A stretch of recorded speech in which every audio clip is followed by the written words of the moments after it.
répondre à la question, je souhaiterais aussi rebondir sur une réponse qui a été donnée par Sambaré sur le fait qu'il pense que la mission du M5 doit avoir certaines réflexions. Et ces réflexions vont peut-être rentrer dans ce qu'a dit l'imam Mohamed Diko, parce qu'il l'a clairement dit.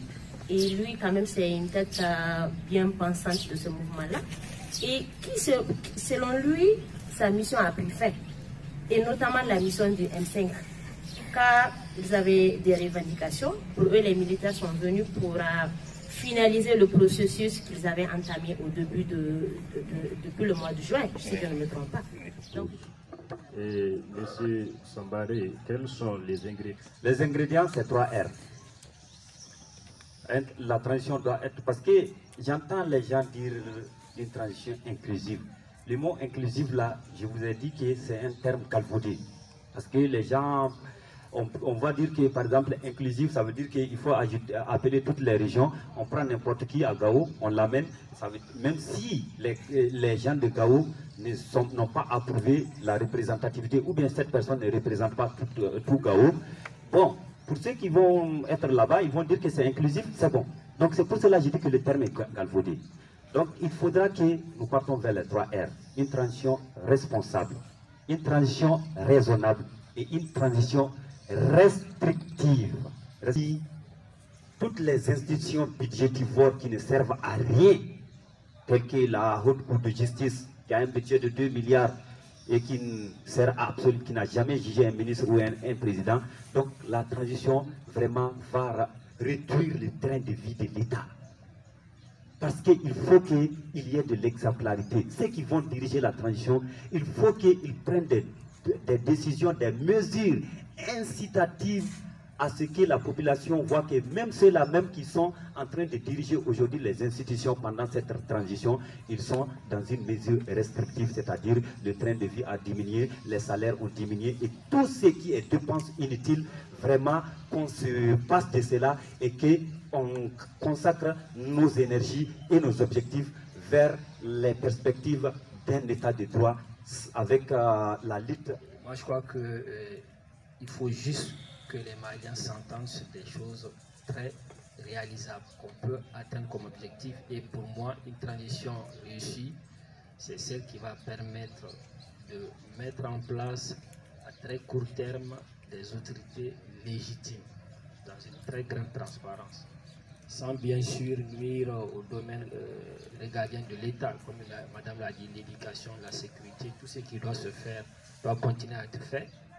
Mais politiquement, qu'on arrive à mettre en place très rapidement des autres. Que personne ne soit exclu de cette transition-là.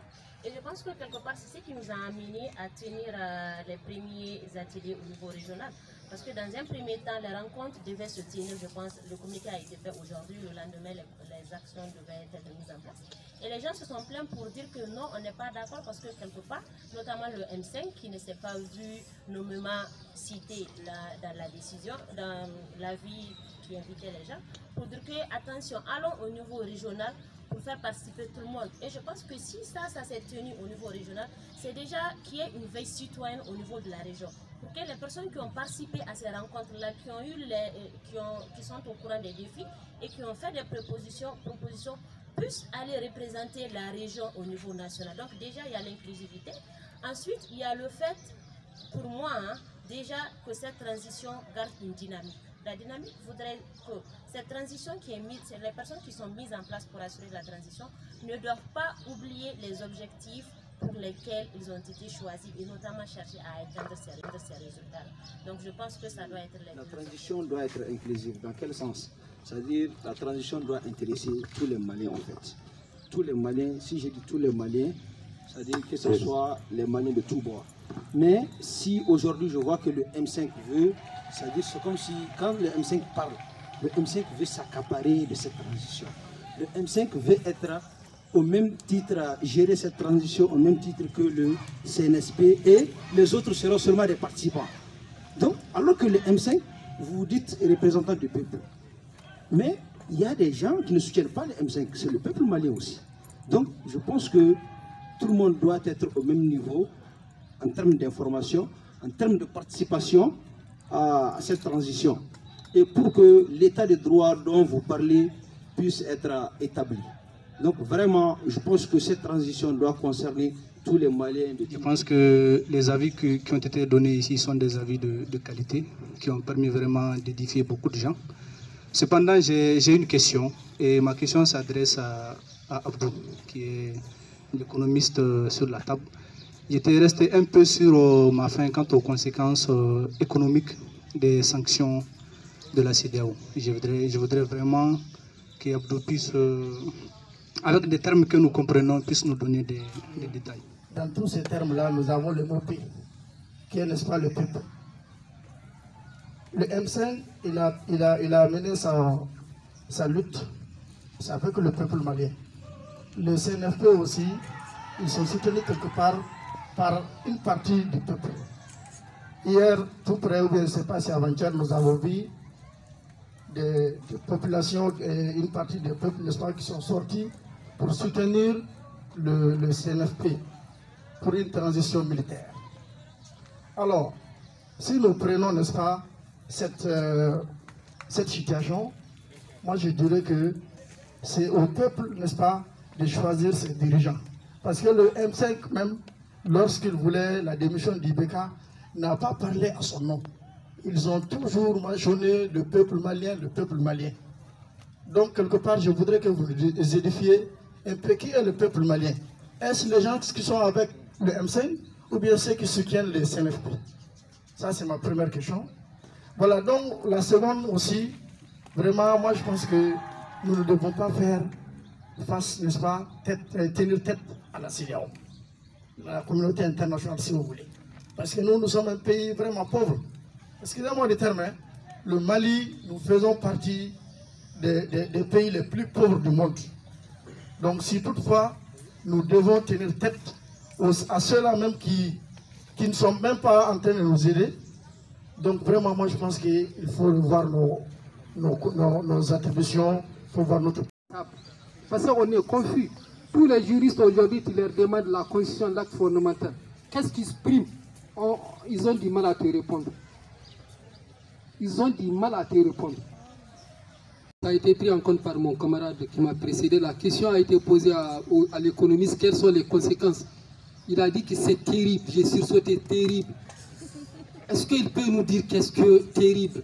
Parce que si on peut, moi je suis un peu resté sur ma faim parce que moi je souhaite qu'on localise un peu le débat. On a parlé du Mali, on a parlé du Mali, mais quel est le cas de Gao?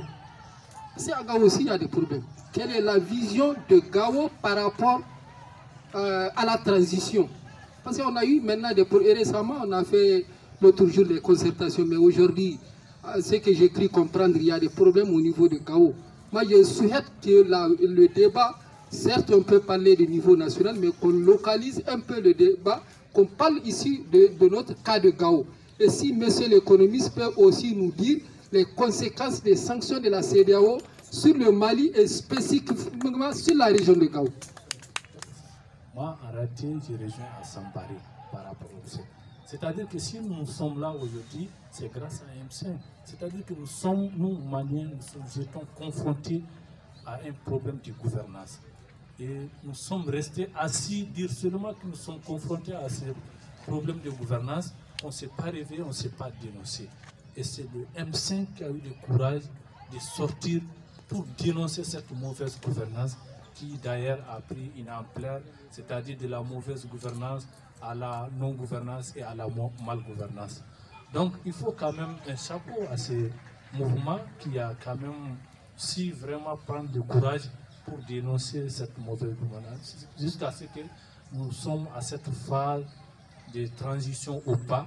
Et la transition, pour rebondir un peu, il faudrait vraiment qu'il y ait une transition, comme les gens ont dit, de courte durée, et surtout une transition qui sera dirigée par un technocrate. Voilà ce que j'ai aujourd'hui. Que ce soit parce qu'il n'y a pas un militaire de mauvaise qualité, encore moins un civil de bonne qualité. C'est qu'il faut chercher, trouver un homme intègre, capable de nous apporter un résultat dans un délai très bref. Actuellement, les États, si aujourd'hui le pays de la CEDEAO inflige des sanctions, comment dirais-je là, sur le peuple malien, aujourd'hui, est-ce que nous aussi, on va rester comme ça pour dire qu'on va abandonner ce que nous avons déjà entamé? Si tout le monde si chacun se dit non, je voudrais qu'on prenne mon avis, je voudrais que moi je sois là, non, ça ne pourra pas marcher. Ceux-là qui voudraient avoir le statut de président doivent accepter que quelqu'un d'autre soit là, eux se préparer pour se présenter aux élections. Là, ils seront crédibles et ils seront légitimes. Quant aux critères, je me dis que les critères peuvent être beaucoup. Excusez-moi, je me dis que les critères peuvent être de divers ordres. Quoique il faudrait déjà, comme on l'a dit, que ça soit quelqu'un quand même de responsable, quelqu'un qui puisse être capable d'assurer cette transition, que ça soit quelqu'un qui soit neutre. Quoique oui, peut-être la personne peut avoir fait un peu de politique, peut-être ça va être difficile quelque part d'avoir cette personne qui soit totalement neutre, mais il faut aller chercher cette personne-là, parce que ça sera juste pour une courte durée. Ensuite, ceux-là qui voudraient être président doivent se présenter aux élections. Il y avait des problèmes ici, dans ce pays. Quel est l'organe, l'entité, la partie du peuple, si vous voulez, qui s'est mobilisée pour dénoncer cela, avec tous les risques et périls que ça comporte? Il faut se le dire, c'est le M5. Et je rappelle que le M5, RFP, c'est la sémence de Mahmoud Dicko qui est une grande organisation. C'est les partis politiques. C'est au moins 2 centrales syndicales. Vous n'avez pas encore vu la taille du M5 RFP? Faire sortir 1 million de personnes dans la rue pendant 4 reprises et jusqu'à présent vous continuez à minimiser le M5 RFP? Ceux-là même qui se sont levés à leurs risques et périls, ils ont été arrêtés, ils ont été fouettés, ils ont été emprisonnés, ils ont été tués jusqu'à ce que le régime tombe. La primauté et la logique et la raison même voudraient d'abord qu'on compte d'abord sur ces gens-là. Le M5 n'a jamais dit qu'il va gérer le pouvoir ou la transition. Le M5 ARFP a dit c'est lui qui est le fer de lance de la lutte pour faire tomber le régime du IBK. Réellement, ça va dépendre de la durée de l'embargo. Pour l'instant, on a l'impression que tout va normalement. Okay. Mais au bout de 3 mois, au bout de 4 mois, au bout d'1 an, 2 ans, ça va forcément être terrible. Et terrible, ça veut dire quoi? Ça veut dire qu'on ne pourra plus échanger avec le reste du monde. On ne pourra, pour l'instant, les sanctions excluent les produits alimentaires, les produits pharmaceutiques, les produits pétroliers. Imaginons seulement que ça portait sur les produits pétroliers. On allait faire comment? On allait faire comment? On ne peut pas de pétrole, à ce que je sache. Donc, même si on pense que on envoie du bétail chez les autres, mais ce qui est sûr, nous importons largement plus que nous n'exportons. Je dis bien, aucun pays ne saura résister longuement à une sanction financière. À une sanction financière parce que vous ne pouvez plus faire d'échange avec le reste du monde. Je suis d'avis avec lui dans la mesure où je pense aussi qu'au sein d'un seul État, il ne peut pas y avoir 2 actes. La Constitution est et demeure la loi fondamentale d'un État dans un pays. Et lorsque on décide de faire sortir un acte, je ne parlerai pas de promulgation parce que la promulgation c'est lorsque ça arrive au niveau du président de la République. Lorsque un acte fondamental est pris dans un pays, obligatoirement on doit suspendre la Constitution. C'est que les militaires n'ont pas fait. Et lorsqu'ils ont pris cet acte fondamental, ils ont bien dit que la Constitution demeure. Ce qui doit être impossible, ce qui est d'ailleurs impossible dans un état de droit. Ce qui amène les gens à dire que non, ce n'est pas légitime, ce n'est pas ce qu'il faut. On ne peut pas choisir quelque chose dans un acte fondamental et dire après on choisit autre chose dans la Constitution parce qu'elle nous arrange. Non, il faudrait que l'un de deux soit laissé de côté. Nous étions avec, et notre deuxième invité était Sambaré Haïdara, enseignant qui a assuré ces débats. Nous avions au micro M. Abdallah Touré, débat Moussa Al-Maïmoun et la réalisation de Abdoulaye Touré. Nous vous donnons un rendez-vous pour un autre numéro de débat.